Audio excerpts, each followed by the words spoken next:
Hello friends, welcome to mister Chanti talks. So friends, ఈరోజు అయితే plot movie OTT review మనమైతే తెలుసుకుందాం. కానీ ఈ మూవీ ఇప్పటిదైతే కాదు, 2023 నవంబర్ 3న థియేటర్లో రిలీజ్ అయ్యి యావరేజ్ టాక్ అయితే తెచ్చుకుంది. ఇప్పుడు చూసుకుంటే ఈటీవీలో స్ట్రీమింగ్ అయితే అవుతుంది. Director by Bhanu. ఈ movie thriller, crime and drama అని చెప్పుకోవచ్చు. కొన్ని సీన్స్ మాత్రం థ్రిల్లర్ పరంగా ఎంజాయ్ అయితే చేస్తారు. బేసిక్గా స్టోరీ విషయానికి వస్తే, సినిమాలు తీస్తూ ఉంటే లాస్ రావడంతో ఆ సినిమాలన్నీ పక్కకు పెట్టేసి రియల్ ఎస్టేట్ వ్యాపారాన్ని అయితే మొదలు పెడతాడు. కానీ అంతలోనే ఒక థ్రిల్లర్ అండ్ క్రైమ్ స్టోరీలో అయితే ఇరుక్కుంటాడు. మరి ఆ క్రైమ్ స్టోరీ ఏంటి, ఆ క్రైమ్ స్టోరీ నుంచి ఎలా బయటపడ్డాడు, చివరికి ఏమైంది, ఇలా ప్రతి ఒక్కటి మీరు తెలుసుకోవాలంటే మాత్రం ఈ మూవీ మీరైతే చూడాల్సిందే. ఈ సినిమా చూస్తుంటే భయ్య చాలా వరకు ల్యాగ్ అయితే అనిపించింది. ఈ సినిమా చూడడానికి మాత్రం చాలా వరకు ఓపిక ఉండాలని చెప్పుకోవచ్చు.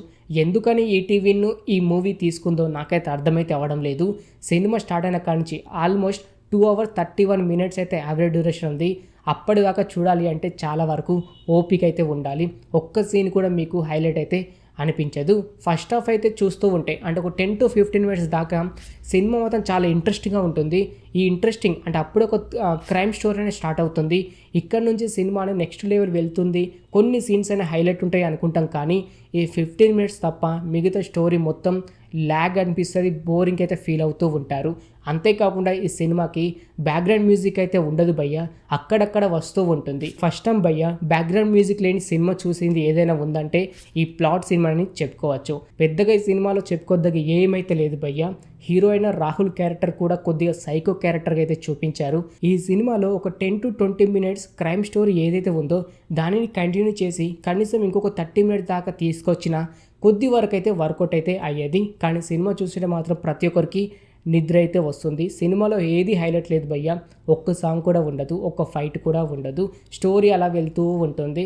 హీరో ఒకరినో ఇద్దరినో క్రైమ్ పరంగా చంపేస్తూ ఉంటాడు. ఎందుకు చంపేశాడు, అసలు ఆయనకు సంబంధం లేకపోయినా ఎందుకు చంపేయాల్సి వచ్చిందని కూడా అర్థమైతే అవ్వదు. అలాగే క్లైమాక్స్లో ట్విస్ట్ పరంగా ఏదైనా సస్పెన్స్, అలాగే ఒక ఎంజాయ్ చేయాల్సిన సీన్స్ ఏమైనా ఉందనుకుంటే అది కూడా అయితే ఉండదు. హీరో ఫ్రెండ్ ఒక రాహుల్ క్యారెక్టర్ ఉంటుంది భయ్య. ఆ ఫ్రెండ్ క్యారెక్టర్ ఎందుకున్నాడో అర్థం కాదు. సినిమా మొత్తం సీరియస్ ఫేస్ అయితే ఉంటుంది. అంతేకాకుండా మెయిన్ క్యారెక్టర్లో గాయత్రి గుప్తా గారు అయితే నటించారు. ఆమె క్యారెక్టర్ కూడా ఎందుకుందో అర్థం కాదు. సినిమా మొత్తం 2.5 hours ఉంటే ఆమె జస్ట్ 15 to 20 minutes మాత్రమే కనబడుతుంది. ఈ సినిమా చూసుకుంటే మాత్రం యావరేజ్ అని చెప్పుకోవచ్చు. ఫ్రీగా ఉంటే వెళ్ళి చూడండి ఫ్రెండ్స్, లేకపోతే అవాయిడ్ అయితే చేసేయండి. ఈ సినిమాలో పెద్దగా చెప్పుకోదగ్గ ఒక్క హైలైట్ సీన్ అయితే లేదు. ఓకే ఫ్రెండ్స్, చూసారు కదా ప్లాట్ మూవీ ఓటీటీ రివ్యూ. ఇంకిలాగే ప్రతి ఒక్క మూవీ ఓటీటీ రివ్యూ అండ్ ప్రతి ఒక్క వెబ్ సిరీస్ రివ్యూ ఇలా ప్రతి ఒక్కటి మీరు తెలుసుకోవాలి అనుకుంటే మన ఛానల్ని సబ్స్క్రైబ్ చేసుకొని పక్కన ఉండే గంట సింబల్ని యాక్టివేట్ చేసుకోండి. మరొక మూవీ రివ్యూతో మీ ముందుకైతే వస్తాను. Thanks for watching.